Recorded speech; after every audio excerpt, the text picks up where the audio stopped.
Hi friends, আমি Simita cooking নকে সবাইকে অনেক অনেক স্বাগত। আজকে আবারও তোমাদের সামনে নিয়ে চলে এসেছি একটি মাছের রেসিপি। আর আজকে আমি কই মাছের একটা রেসিপি তোমাদের সাথে শেয়ার করব।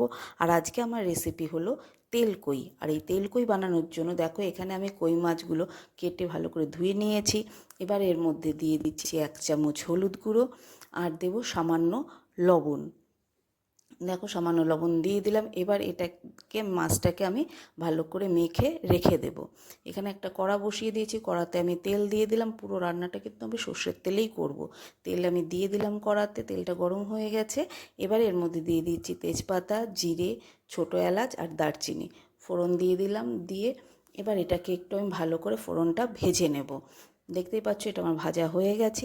এবার এখানে আমি দিয়ে দিচ্ছি পেঁয়াজ বাটা। এখানে আমি দুটো বড় সাইজের পেঁয়াজকে পেস্ট করে নিয়েছি, সেই পেস্টটা আমি এখানে দিয়ে দিলাম। পেঁয়াজের পেস্টটা দিয়ে দিলাম। এবার এই পেঁয়াজের পেস্টটাকে আমি একটু ভেজে নেব। এবার এটাকে একটু ভেজে নিচ্ছি। এবার এর মধ্যে দিয়ে দিলাম 1 চামচ আদা রসুনের পেস্ট।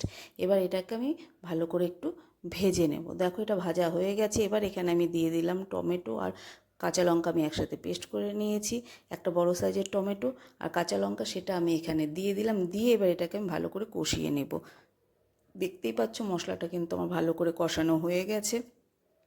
এবার এর মধ্যে দিয়ে দিচ্ছি 1 চামচ হলুদ গুঁড়ো, স্বাদ মতন লবণ দেব, 1 চামচ ধনে গুঁড়ো, 1 চামচ জিরে গুঁড়ো, 1 চামচ কাশ্মীরি লঙ্কার গুঁড়ো দিয়ে দিলাম। দিয়ে এবার মিক্সি ধোয়া জলটা আমি এখানে দিয়ে দিলাম। দিয়ে এবার এটাকে ভালো করে মিশিয়ে নেব। নিয়ে চাপা ঢাকা দিয়ে এবার এটাকে আমি মশলাটাকে ভালো করে কষিয়ে নেব। চাপা ঢাকা দিয়ে দিলাম।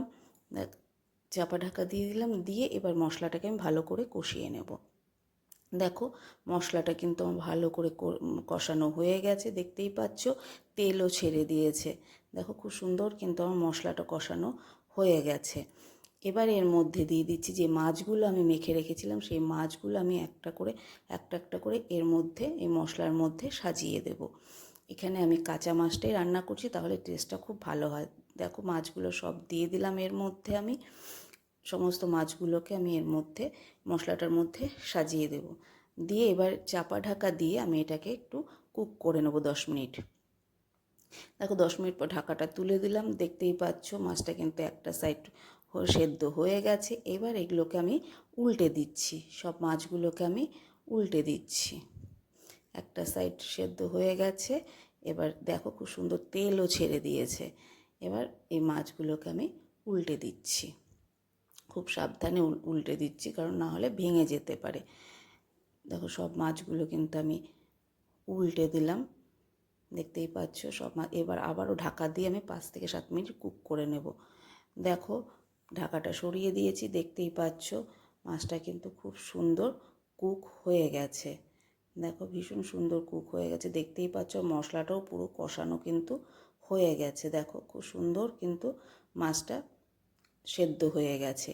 এবার এর মধ্যে আমি দিয়ে দিচ্ছি জল। যে পরিমাণ আমি গ্রেভিটা রাখবো সেই পরিমাণ মতন জল আমি এর মধ্যে অ্যাড করে দিলাম।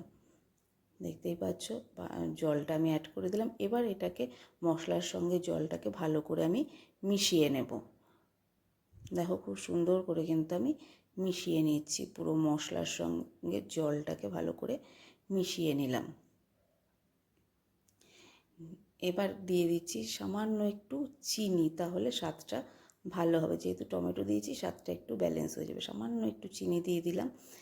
দেখতেই পাচ্ছ মাছটা কিন্তু খুব সুন্দর করে ফুটে উঠেছে। দেখো ভীষণ সুন্দর করে ফুটে উঠেছে, দেখতেই পাচ্ছ। এবার এর মধ্যে দিয়ে দিচ্ছি 1 চামচ গরম মশলার গুঁড়ো আর দিয়ে দিচ্ছি 1 চামচ ঘি। দিয়ে এবার চাপা ঢাকা দিয়ে গ্যাসের ফ্লেমটা অফ করে আমি এটাকে 5 থেকে 7 মিনিট রেখে দেব। রেখে দিয়ে তারপরে আমি এটাকে নামিয়ে নেব। তো ফাইনালি রেডি হয়ে গেছে আমার তেল কই। দেখতেই পাচ্ছ খুব সুন্দর কিন্তু হয়েছে। দেখো কালারটাও ভীষণ সুন্দর হয়েছে আর মাছটা খুব সুন্দর সেদ্ধও হয়ে গেছে। গরম ভাতে কিন্তু এই তেল কই খেতে ভীষণই ভালো লাগে। তাহলে তোমাদের রেসিপিটা কেমন লাগলো অবশ্যই কিন্তু জানিও। আর রেসিপিটা যদি ভালো লেগে থাকে তাহলে একটা লাইক করে আমার পাশে থেকো।